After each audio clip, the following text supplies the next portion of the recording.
Salut, on se retrouve aujourd'hui pour la suite et fin de notre conte de Casse-Noisette avec le chapitre suivant, le royaume des poupées. Tous deux arrivèrent bientôt devant une vieille et immense armoire située dans un corridor tout près de la porte et qui servait de garde-robe. Là, Casse-Noisette s'arrêta et Marie remarqua, à son grand étonnement, que les battants de l'armoire, ordinairement si bien fermés, étaient tout grands ouverts, de façon qu'elle voyait à merveille la pelisse de voyage de son père, qui était en peau de renard et qui se trouvait suspendue en avant de tous les autres habits. Casse-Noisette grimpa fort adroitement le long des lisières et, en s'aidant des brandebourgs jusqu'à ce qu'il pût atteindre à la grande houppe qui, attachée par une grosse ganse, retombait sur le dos de cette pelisse, Casse-Noisette en tira aussitôt un charmant escalier de bois de cèdre qu'il dressa de façon à ce que sa base touchât la terre et à ce que son extrémité supérieure se perdît dans la manche de la pelisse. Et maintenant, chère mademoiselle, dit Casse-Noisette, ayez la bonté de me donner la main et de monter avec moi. Marie obéit, et à peine eut-elle regardé par la manche qu'une étincelante lumière brilla devant elle, et qu'elle se trouva tout à coup transportée au milieu d'une prairie embaumée et qui scintillait comme si elle eût été toute parsemée de pierres précieuses. « Oh mon Dieu !» s'écria Marie tout éblouie. « Où sommes-nous donc, mon cher monsieur Drosselmayer ? » « Nous sommes dans la plaine du Sucre-Candy, mademoiselle, mais nous ne nous y arrêterons pas, si vous le voulez bien, et nous allons tout de suite passer par cette porte. » Alors seulement Marie aperçut, en levant les yeux, une admirable porte par laquelle on sortait de la prairie. Elle semblait être construite de marbre blanc, de marbre rouge et de marbre brun. Mais quand Marie se rapprocha, elle vit que toute cette porte n'était formée que de conserves à la fleur d'orange, de praline et de raisin de Corinthe. C'est pourquoi, à ce que lui apprit Casse-Noisette, cette porte était appelée la porte des pralines. Cette porte donnait sur une grande galerie supportée par des colonnes en sucre d'orge, sur laquelle galerie 6 anges vêtus de rouge faisaient une musique, sinon des plus mélodieuses, du moins des plus originales. Marie avait tant hâte d'arriver qu'elle ne s'apercevait même pas qu'elle marchait sur un pavé de pistaches et de macarons, qu'elle prenait tout bonnement pour du marbre. Enfin, elle atteignit le bout de la galerie et, à peine fut-elle en plein air, qu'elle se trouva environnée des plus délicieux parfums, lesquels s'échappaient d'une charmante petite forêt qui s'ouvrait devant elle. Cette forêt, qui eût été sombre sans la quantité de lumière qu'elle contenait, était éclairée d'une façon si resplendissante qu'on distinguait parfaitement les fruits d'or et d'argent qui étaient suspendus aux branches ornées de rubans, de bouquets et pareils à de joyeux mariés. « Oh, mon cher monsieur Drosselmayer !» s'écria Marie. « Quel est ce charmant endroit, je vous prie ?»« Nous sommes dans la forêt de Noël, mademoiselle, dit Casse-Noisette, et c'est ici qu'on vient chercher les arbres auxquels l'enfant Jésus suspend ses présents. »« Oh, continua Marie, ne pourrais-je donc pas m'arrêter ici un instant? On y est si bien, et il y sent si bon. » Aussitôt, Casse-Noisette frappa entre ses deux mains, et plusieurs bergers et bergères, chasseurs et chasseresses, sortirent de la forêt, si délicats et si blancs qu'ils semblaient de sucre raffiné. Ils apportaient un charmant fauteuil de chocolat incrusté d'angélique,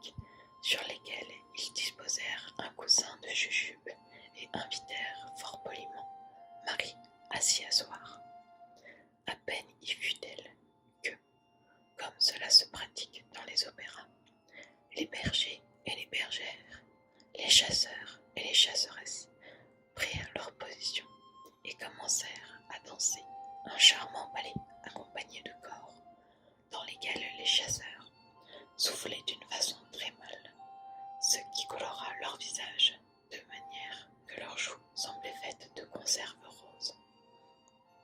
Puis, le pas fini, ils disparurent tous dans un buisson. Pardonnez-moi, chère demoiselle Silberhaus, dit alors Casse-Noisette en tendant la main de Marie. Pardonnez-moi de vous avoir offert un si chétif balai, mais ces marauds-là ne savent que répéter éternellement le même pas qu'ils ont déjà fait 100 fois. Quant aux chasseurs, ils ont soufflé dans leur corps comme des feignants, et je vous réponds qu'ils auront affaire à moi. Mais laissons-là ces drôles, et continuons la promenade, si elle vous plaît. J'ai cependant trouvé tout cela bien charmant, dit Marie, se rendant à l'habitation de Casse-Noisette. Et il me semble, mon cher monsieur Drosselmayer, que vous êtes injuste pour nos petits danseurs. Casse-Noisette fit une moue qui voulait dire « Nous verrons, et votre indulgence leur sera comptée. » Puis, ils continuèrent leur chemin et arrivèrent sur les bords d'une rivière qui semblait exhaler tous les parfums qui embaumaient l'air. « Ceci, dit Casse-Noisette, sans même attendre que Marie l'interrogeât, est la rivière Orange. C'est une des plus petites du royaume, car, excepté sa bonne odeur, elle ne peut être comparée au fleuve Limonade qui se jette dans la mer du Midi, qu'on appelle la mer de Ponche, ni au lac Orgeat qui se jette dans la mer du Nord, qu'on appelle la mer de lait d'amande. Non loin de là était un petit village, dans lequel les maisons, les églises, le presbytère du curé, tout enfin était peint. Seulement, les toits en étaient dorés et les murailles resplendissaient, incrustées de petits bonbons roses, bleus et blancs. C'est le village des Massepins, dit Casse-Noisette.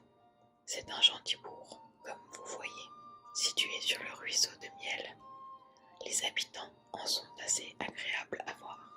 Seulement, on les trouve sans cesse de mauvaise humeur, attendu qu'ils sont toujours mal au temps. Mais, chère demoiselle Silberhaus, continua Casse-Noisette, ne nous arrêtons pas, je vous prie, à visiter tous les villages et toutes les petites villes de ce royaume. À la capitale, à la capitale. Casse-Noisette s'avança alors, tenant toujours Marie par la main, mais plus lestement qu'il ne l'avait fait encore.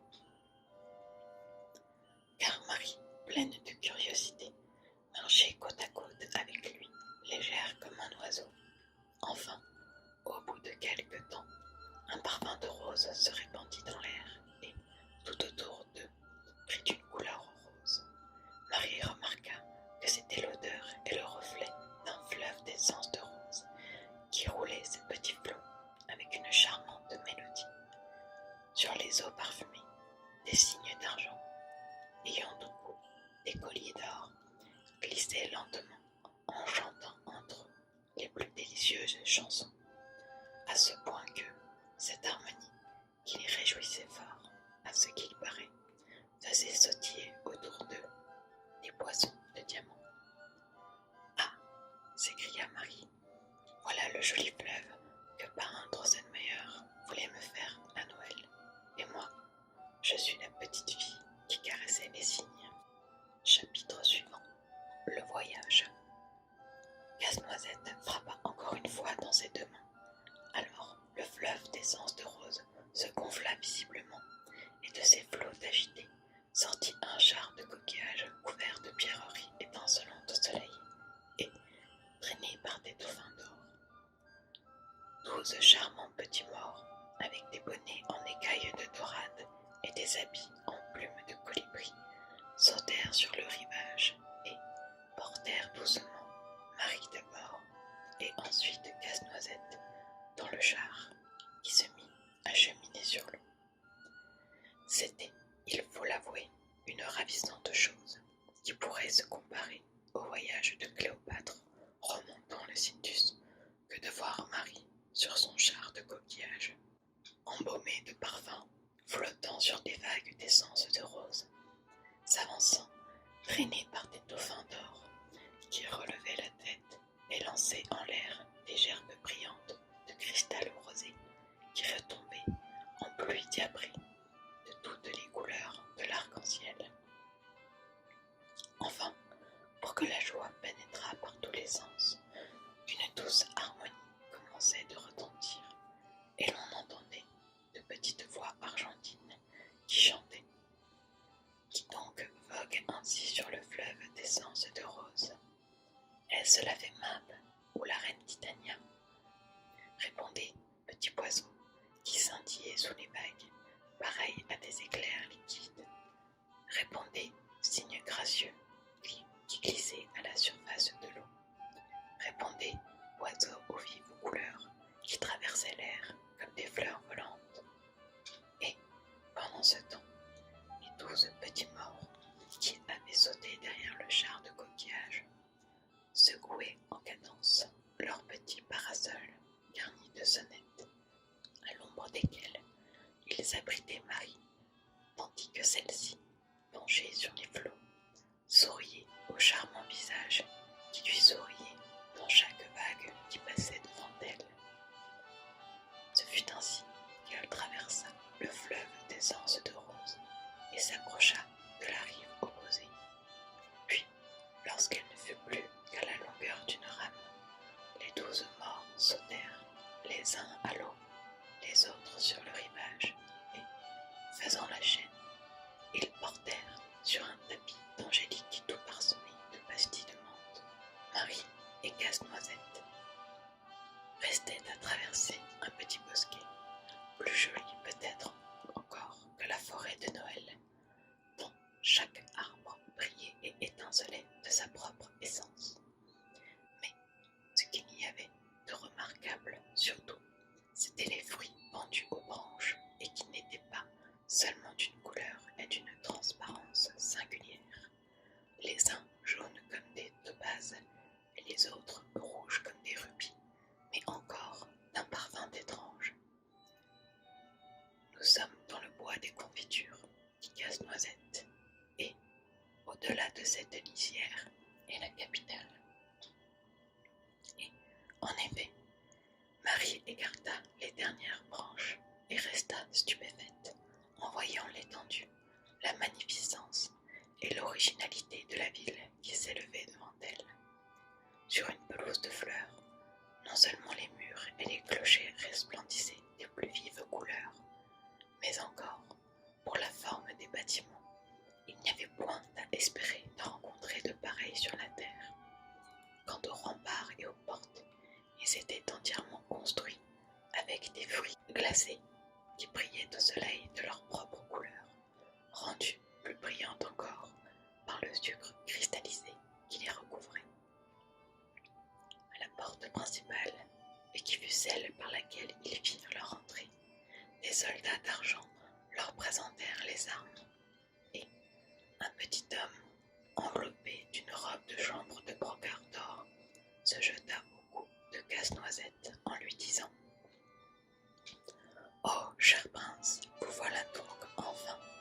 Soyez le bienvenu à Confiture-en-Bourg. » Marie s'étonna un peu du titre pompeux qu'on donnait à Casse-Noisette, mais elle fut bientôt distraite de son étonnement par une rumeur formée d'une telle quantité de voix qui jacassaient en même temps qu'elle demanda à Casse-Noisette s'il y avait, dans la capitale du royaume des poupées, quelques émeutes ou quelques fêtes. « Il n'y a rien de tout cela, chère demoiselle Silberhaus, » répondit Casse-Noisette. « Mais Confiture-en-Bourg est une ville joyeuse et peuplée qui fait grand bruit à la surface de la terre, et cela se passe tous les jours, comme vous allez le voir aujourd'hui. Seulement, donnez-vous la peine d'avancer. Voilà tout ce que je vous demande. »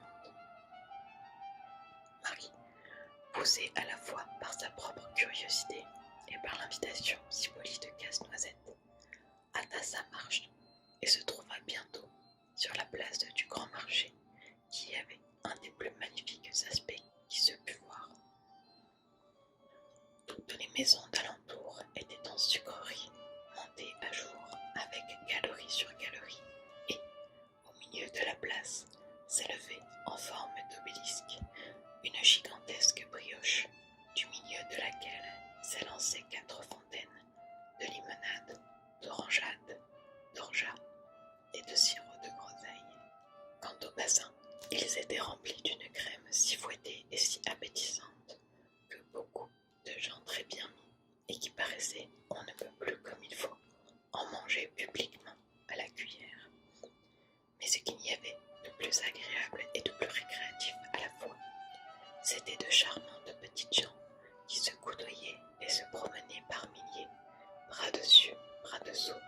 riant, chantant et causant à pleine voix, ce qui occasionnait ce joyeux tumulte que Marie avait entendu.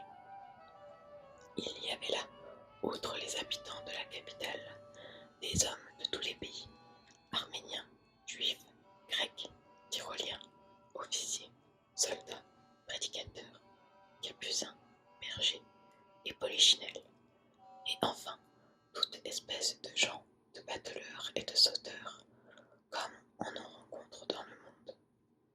Bientôt, le tumulte redoubla à l'entrée d'une rue qui donnait sur la place, et le peuple s'écarta pour laisser passer un cortège. C'était le grand Mogol qui se faisait porter sur un palanquin, accompagné de 93 grands de son royaume et 700 esclaves. Mais, en ce moment même, il se trouva, par hasard, que, par la rue parallèle, arriva le grand sultan à cheval, lequel était accompagné de 300 janissaires. Les deux souverains avaient toujours été quelque peu rivaux et, par conséquent, ennemis. Ce qui faisait que les gens de leur suite se rencontraient rarement sans que cette rencontre amenât quelque risque. Ce fut bien d'autre chose, on le comprendra facilement, quand ces deux puissants monarques se trouvèrent en face l'un de l'autre. D'abord, ce fut une confusion du milieu, de laquelle essayèrent de se tirer les géants du pays. Mais bientôt, on entendit les cris de fureur et de désespoir.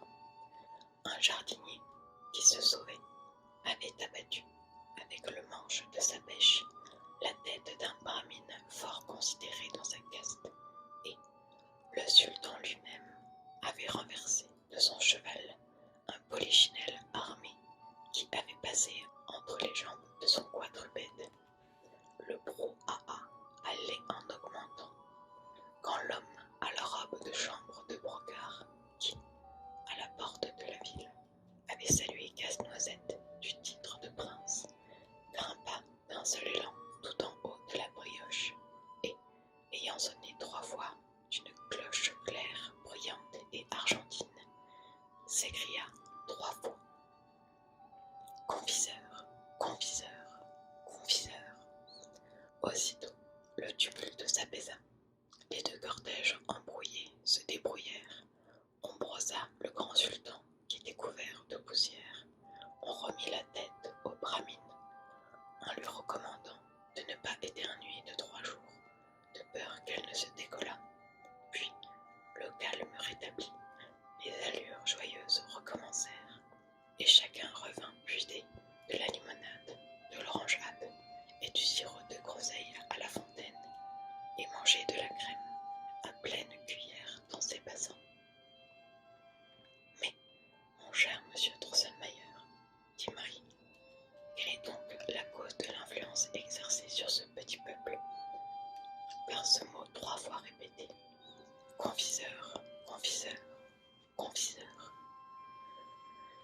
Il faut vous dire, mademoiselle, répondit Casse-Noisette, que le peuple de Confiturembourg croit, par expérience, à la métempsychose et est soumis à l'influence supérieure d'un principe appelé confiseur, lequel principe lui donne, selon son caprice et en le soumettant à une cuisson plus ou moins prolongée, la forme qui lui plaît. Or, comme chacun croit toujours sa forme la meilleure, il n'y a jamais personne qui se soucie d'en changer. Voilà d'où vient l'influence magique de ce mot confiseur sur les confitures en bourgeois. Et, comme ce mot, prononcé par le bourgmestre, suffit pour apaiser le plus grand tumulte comme vous venez de le voir, chacun, à l'instant même, oublie les choses terrestres, les côtes enfoncées et les bosses sur la tête, puis, rentrant en lui-même, se dit: Mon Dieu, qu'est-ce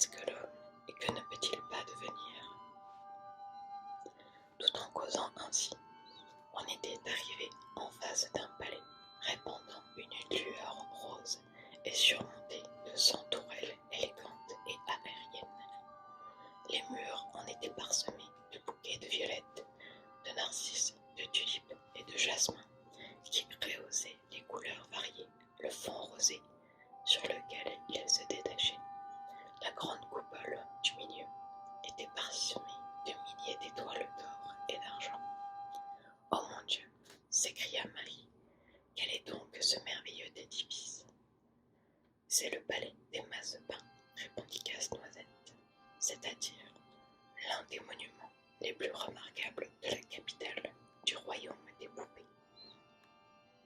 Cependant, toute perdue qu'elle était dans son admiration contemplative, Marie ne s'en aperçut pas moins que la toiture d'une des grandes tours manquait entièrement et que de petits bonhommes de pain d'épices montés sur un échafaudage de cannelle étaient occupés à la rétablir.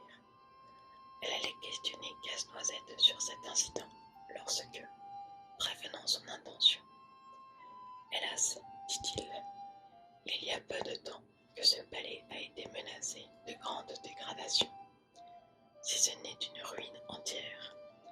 Le géant Bouche Friande mordit légèrement cette tour, et il avait même déjà commencé à grignoter la coupole lorsque les confitures bourgeois vinrent lui apporter en tribut un quartier de la ville nommé Nougat et une grande portion de la forêt angélique, moyennant quoi il consentit à s'éloigner sans avoir fait d'autres dégâts que celui que vous voyez.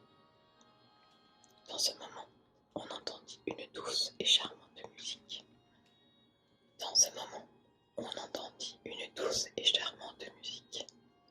Les portes du palais s'ouvrirent d'elles-mêmes et 12 petits pages en sortirent, portant dans leurs mains des brins d'herbe aromatiques, allumés en guise de flambeaux. Leur tête était composée d'une perle. 6 d'entre eux avaient le corps fait de rubis et 6 autres d'émeraude. Et, avec cela, ils trottaient fort joliment sur 2 petits pieds ciselés d'or, avec le plus grand soin et dans le goût de Benvenuto Cellini. Ils étaient suivis de 4 dames de la taille tout au plus de Mademoiselle Claire-Jeanne, sa nouvelle poupée, mais si splendidement vêtue, si richement parée, que Marie ne put méconnaître en elle les princesses royales de Confiturembourg. Toutes 4, en apercevant Casse-Noisette, s'élancèrent à son cou avec la plus grande effusion, s'écriant en même temps et d'une seule voix: Oh mon prince, mon excellent prince! Oh mon frère, mon excellent frère! Casse-Noisette paraissait fort touché. Il essuya les nombreuses larmes qui coulaient de ses yeux et, prenant Marie par la main, il dit pathétiquement, en s'adressant aux 4 princesses: Mes chères sœurs, voici Mademoiselle Marie Silberhaus que je vous présente. C'est la fille de Monsieur le Président Silberhaus de Nuremberg, homme fort considéré dans la ville qu'il habite. C'est elle qui m'a sauvé la vie, car si, au moment où je venais de perdre la bataille, elle n'avait pas jeté sa pantoufle au roi des souris, et si, plus tard, elle n'avait pas eu la bonté de me prêter le sabre d'un major mis à la retraite par son frère, je serais maintenant couché dans le tombeau, ou, qui pis encore, dévoré par le roi des souris. Ah, chère mademoiselle Silberhaus, s'écria Casse-Noisette, dans un enthousiasme qu'il ne pouvait plus maîtriser. La princesse Pirlipate, toute fille de roi qu'elle était, n'était pas digne de dénouer les cordons de vos jolis petits souliers. Oh non, non, bien certainement, répétèrent en chœur les 4 princesses. Et, se jetant au cou de Marie, elles s'écrièrent: Ô noble libératrice de notre cher et bien-aimé prince et frère, ô excellente demoiselle Silberhaus. Et, avec ces exclamations, que leur cœur gonflé de joie ne leur permettait pas de développer davantage, les 4 princesses conduisirent Marie et Casse-Noisette dans l'intérieur du palais, les forcèrent de s'asseoir sur de charmants petits canapés en bois de cèdre et du Brésil, parsemés de fleurs d'or, disant qu'elles voulaient elles-mêmes préparer leur repas. En conséquence, elles allèrent chercher une quantité de petits vases et de petits petites écuelles, de la plus fine porcelaine du Japon, des cuillères, des couteaux, des fourchettes, des casseroles et autres ustensiles de cuisine, tout en or et en argent. Apportèrent les plus beaux fruits et les plus délicieuses sucreries que Marie eût jamais vues, et commencèrent à se trémousser de telle façon que Marie vit bien que les princesses de Confiturembourg s'entendaient merveilleusement à faire la cuisine. Or, comme Marie s'entendait aussi très bien à ces sortes de choses, elle souhaitait intérieurement de prendre une part active à ce qui se passait. Alors, comme si elle eût pu deviner le feu intérieur de Marie, la plus jolie des 4 sœurs de Casse-Noisette lui tendit un petit mortier d'or et lui dit: Chère libératrice de mon frère, pilez-moi, je vous prie, de ce sucre candi. Marie s'empressa de se rendre à l'invitation et, tandis qu'elle frappait si gentiment dans le mortier et qu'il en sortait une mélodie charmante, Casse-Noisette se mit à raconter dans le plus grand détail toutes ses aventures. Mais, chose étrange, il semblait à Marie, pendant ce récit, que, peu à peu, les mots du jeune Drosselmayer, ainsi que le bruit du mortier, n'arrivaient plus qu'indistinctement à son oreille. Bientôt, elle se vit enveloppée comme d'une légère vapeur. Puis, la vapeur se changea en une gaze d'argent qui s'épaissit de plus en plus autour d'elle et qui, peu à peu, lui déroba la vue de Casse-Noisette et des princesses ses sœurs. Alors, des chants étranges qui lui rappelaient ce qu'elle avait entendu sur le fleuve d'essence de rose se firent entendre, mêlés au murmure croissant des eaux. Puis, il sembla à Marie que les vagues passaient sous elle et la soulevaient en se gonflant. Elle sentit qu'elle montait haut, bien plus haut encore, et brrr, et paf, qu'elle tombait d'une hauteur qu'elle ne pouvait mesurer. La conclusion. On ne fait pas une chute de quelques 1000 pieds sans se réveiller. Aussi, Marie se réveilla et, en se réveillant, se retrouva dans son petit lit. Il faisait grand jour et sa mère était près d'elle, lui disant: Est-il possible d'être aussi paresseuse que tu l'es? Voyons, réveillons-nous, habillons-nous bien vite, car le déjeuner nous attend. Oh, chère petite mère, dit Marie en ouvrant ses grands yeux étonnés, où donc m'a conduit cette nuit le jeune monsieur Drosselmayer, et quelle admirable chose ne m'a-t-il pas fait voir? Alors Marie raconta tout ce que nous venons de raconter nous-mêmes, et lorsqu'elle eut fini, sa mère lui dit: Tu as fait là un bien long et bien charmant rêve, chère petite Marie, mais maintenant que tu es réveillée, il faudrait oublier tout cela et venir faire ton premier déjeuner. Et Marie, tout en s'habillant, persista à soutenir que ce n'était point un rêve et qu'elle avait bien réellement vu tout cela. Sa mère alors alla vers l'armoire, prit Casse-Noisette, qui était, comme d'habitude, sur son 3e rayon, la porta à la petite fille et lui dit: Comment peux-tu t'imaginer, folle enfant, que cette poupée, qui est composée de bois et de drap, puisse avoir la vie, le mouvement et la réflexion? Mais, chère petite maman, reprit avec impatience la petite Marie, je sais parfaitement, moi, que Casse-Noisette n'est autre que le jeune monsieur Drosselmayer, neveu du parrain. Alors, Marie entendit un grand éclat de rire derrière elle.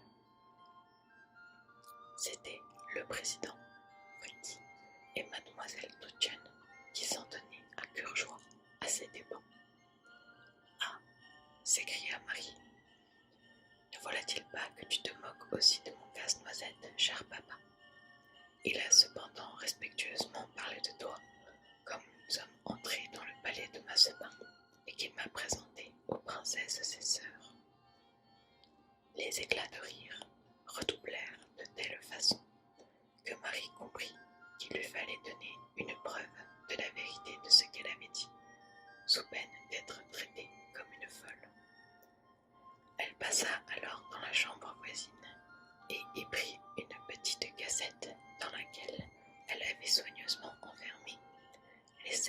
couronne du roi des souris. Puis elle revint en disant: Tiens, chère maman, voici cependant les couronnes du roi des souris que Casse-Noisette m'a données la nuit dernière en signe de sa victoire. La présidente, alors, pleine de surprise, prit et regarda ces petites couronnes qui, en métal inconnu et fort brillant, étaient ciselées avec une finesse dont les mains humaines n'eussent point été capables. Le président lui-même ne pouvait cesser de les examiner et les juger si précieuses que, quelles que fussent les instances de Fritz, qui se dressait sur la pointe des pieds pour les voir et qui demandait à les toucher, il ne voulut pas lui en confier une seule. Alors, le président et la présidente se mirent à presser Marie de leur dire d'où venaient ces petites couronnes. Et elle ne pouvait que persister dans ce qu'elle avait dit. Et, quand son père, impatienté de ce qu'il croyait un entêtement de sa part, l'eut appelée menteuse, elle se mit à fondre en larmes et à s'écrier: Hélas, pauvre enfant que je suis, que voulez-vous que je vous dise? En ce moment, la porte s'ouvrit, le conseiller de médecine parut et s'écria à son tour: Mais qu'y a-t-il donc? Et qu'a-t-on fait à ma filleule Marie, qu'elle pleure, qu'elle sanglote ainsi? Qu'est-ce que c'est? Qu'est-ce que c'est donc? Le président instruisit le nouveau venu de tout ce qui était arrivé et, le récit terminé, il lui montra les couronnes. Mais, à peine les eut-il vues, qu'il se mit à rire. Ah, ah, dit-il, la plaisanterie est bien bonne. Ce sont les 7 couronnes que je portais à la chaîne de ma montre. Il y a quelques années, dont je fis présent à ma filleule le jour du 2e anniversaire de sa naissance. Ne vous le rappelez-vous pas, cher président? Mais le président et la présidente eurent beau chercher dans leur mémoire, ils n'avaient gardé aucun souvenir de ce fait. Cependant, s'en rapportant à ce que disait le parrain, leurs figures reprirent peu à peu leur expression de bonté ordinaire. Ce que, voyant Marie, elle s'élança vers le conseiller de médecine en s'écriant: Mais tu sais tout cela, toi, parrain Drosselmayer. Avoue donc que Casse-Noisette est ton neveu et que c'est lui qui m'a donné ces 7 couronnes. Mais parrain Drosselmayer parut prendre fort mal la chose. Son front se plissa et sa figure s'assombrit de telle façon que le président, appelant la petite Marie et la prenant entre ses jambes, lui dit: Écoute-moi, ma chère enfant, car c'est sérieusement que je te parle. Fais-moi le plaisir, une fois pour toutes, de mettre de côté ces folles imaginations, car s'il t'arrive encore de dire que ton vilain et informe Casse-Noisette est le neveu de notre ami le conseiller de médecine, je te préviens que je jetterai non seulement Monsieur Casse-Noisette, mais encore toutes les autres poupées, Mademoiselle Claire comprise, par la fenêtre. La pauvre Marie nous a donc plus parlé de toutes les belles choses dont son imagination était remplie. Mais, mes jeunes lecteurs, et surtout mes jeunes lectrices, nous comprendrons que, lorsque l'on a voyagé une fois dans un pays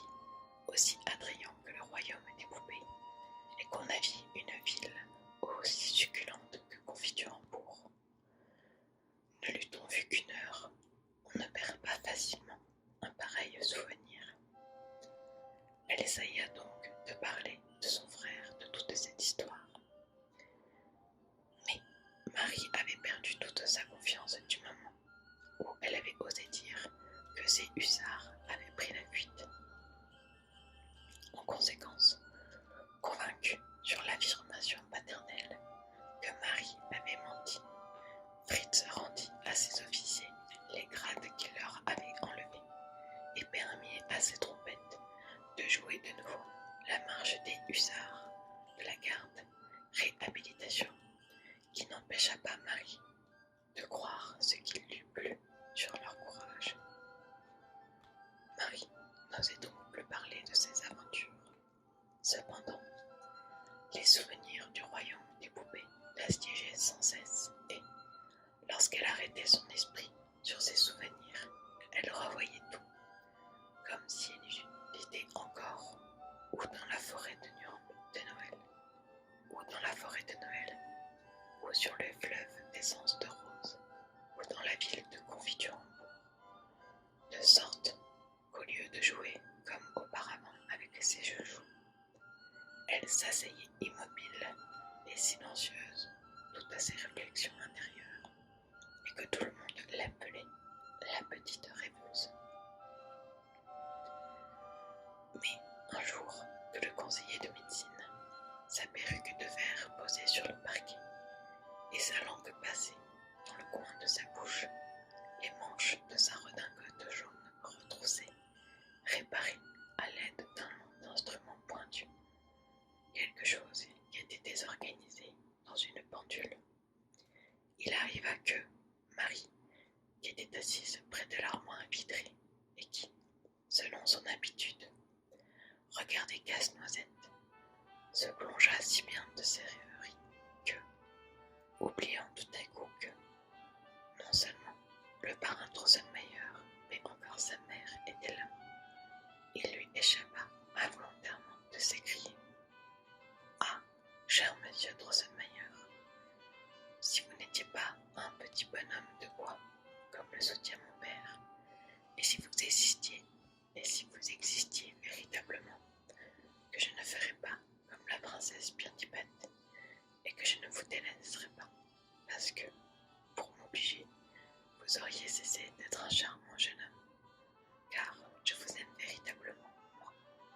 Oh, mais à peine venait-elle de pousser ce soupir, qu'il se fit par la chambre un tel tintamarre, que Marie se renversa tout évanouie du haut de sa chaise à terre.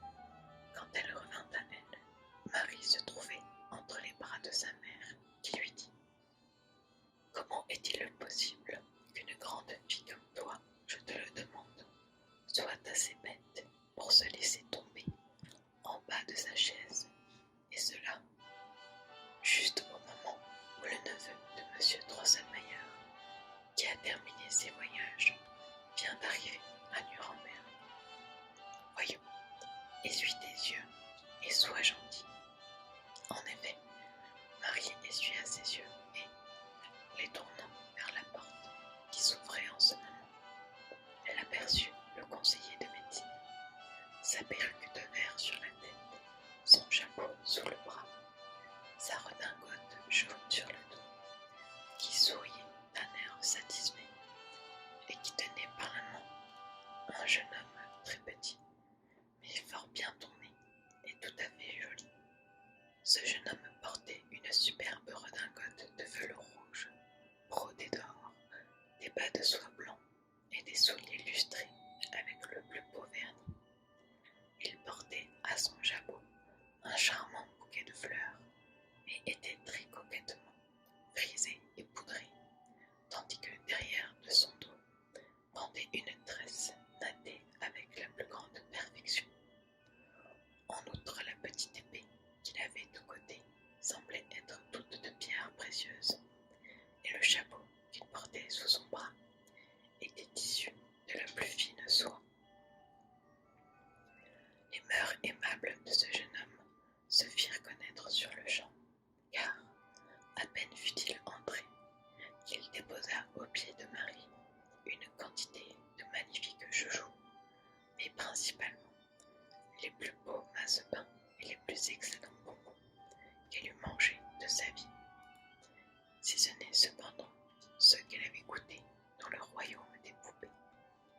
Quant à Fritz, le neveu du conseiller de médecine, comme s'il eût pu deviner les goûts guerriers du fils du président, il lui apportait un sabre du plus fin damas.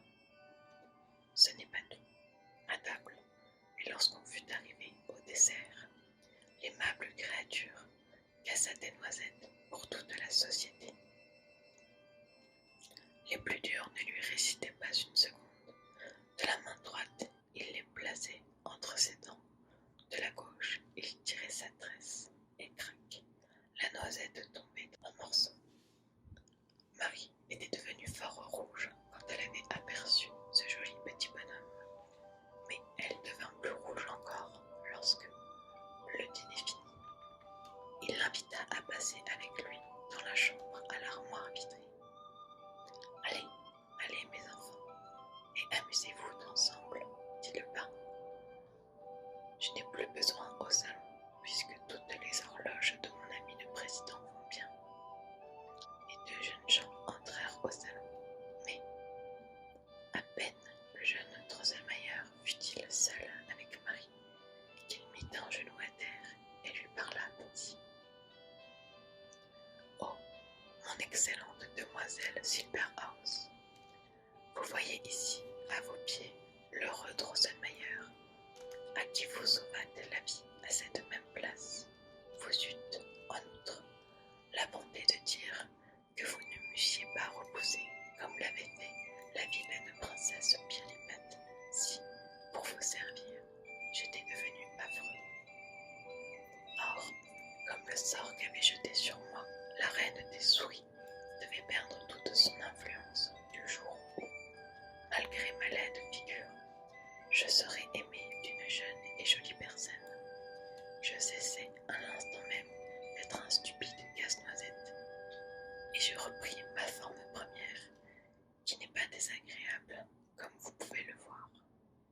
Ainsi donc, ma chère demoiselle, si vous êtes toujours dans les mêmes sentiments à mon égard, faites-moi la grâce de m'accorder votre main bien-aimée, partagez mon trône et ma couronne, et régnez avec moi sur le royaume des poupées, car à cette heure, j'en suis redevenu le roi. Alors Marie releva doucement le jeune Drosselmayer et lui dit: Vous êtes un aimable et bon roi, monsieur, et, comme vous avez avec cela un charmant royaume orné de palais magnifiques et peuplé de sujets très gais, je vous accepte, sauf la ratification de mes parents pour fiancé. Là-dessus, comme la porte du salon s'était ouverte tout doucement, sans que les jeunes gens y fissent attention, tant ils étaient préoccupés de leurs sentiments, le président, la présidente et le parrain Drosselmayer s'avancèrent, criant bravo de toute leur force, ce qui rendit Marie rouge comme une cerise, mais ce qui ne déconcerta nullement le jeune homme, lequel s'avança vers le président et la présidente et, avec un salut gracieux, leur fit un joli compliment par lequel il sollicitait la main de Marie qui lui fut accordée un instant. Le même jour, Marie fut fiancée au jeune Drosselmayer, à la condition que le mariage ne se ferait que dans un an. Au bout d'un an, le fiancé revint chercher sa femme dans une petite voiture de nacre incrustée d'or et d'argent, traînée par des chevaux qui n'étaient pas plus gros que des moutons et qui valaient un prix inestimable, vu qu'il n'avait pas leur pareil dans le monde, et il l'emmena dans le palais de Massepain, où ils furent mariés par le chapelain du château, et où 22 000 petites figures, toutes couvertes de